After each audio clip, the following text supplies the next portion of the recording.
Natural একপট এবং ডায়াবেটিসের একপট। জি জি, একপট চলছে। একপট চলছে। হ্যাঁ, জি। আমি মাধ্যম এই যে কিছুক্ষণ আগে যে হুজুরে আর কি শহীদুল ইসলাম সাহেব যে বক্তব্য দিয়ে গেলেন, ওনার সাথে আমার বেশ ভালো পরিচয়।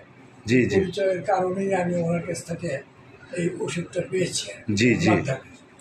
আচ্ছা, তা আমার ডায়াবেটিস 12 নিচে আসতো না। ডায়াবেটিস 12 নিচে আসতো না, এবং 24 পর্যন্ত ছিল। 24 পর্যন্ত ছিল, এত হাই? হ্যাঁ, তখন আমি 24 পর্যন্ত যখন ছিল তখন আমি মনে করি অন্য অসুখ বুঝি। আচ্ছা, তখন আমি ডাক্তারের কাছে গেছি, হাসপাতালে গেছি আর কি, জিয়াউর মেডিকেল কলেজে।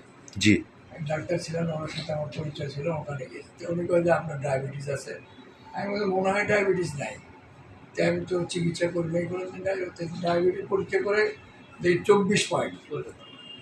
তখন উনি বললেন আপনি বলেন ডায়াবেটিস নাই আর পাইলাম 24 পয়েন্ট, আপনি 10-এর নিচে না আসলে তো আমি এই অপারেশনের কাজটা করতে পারবো না, পায়ে ঘাস। জি জি আচ্ছা, তারপর কী করতে হবে? ওই যে আপনার নিয়ম মোতাবেক চলতে হবে, সকাল বিকাল আপনি হাঁটাহাঁটি করতে হবে এবং ওষুধটা খেতে হবে ডায়াবেটিসের। ওষুধটা খেলে আপনি যখন 10-এ আসবে তখন যে আপনি আমার কাছে আসবেন। ওই আমার হাঁটুতে একটা ফোড়া আসলো পায়ে।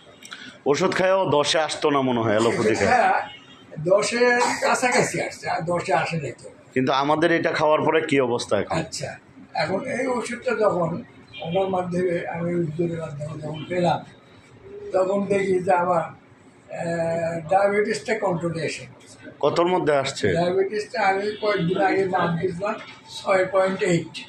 তালি হবে, তালি হবে ওনার জন্য, তালি হবে। এটা একটা বিশাল ব্যাপার, অনেক বড় ব্যাপার। ওষুধ খায়ও 10-এর নিচে নামতো না। নিচে আসতো না, সেটা 6.8। আচ্ছা, তাহলে আমার বয়সও তো কম না, 70 আপ। আচ্ছা, এখন শুধু একটা অসুখে আমি ভুগতেছি, সেটি হচ্ছে ব্যথা। ব্যথা। আপনি যদি ক্যালসিয়াম ঘাটতি হয় তাহলে 1 বছরের উপর এটা খাবেন।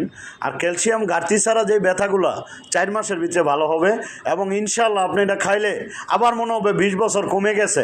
ওনার জন্য এটা করো, তালি হবে।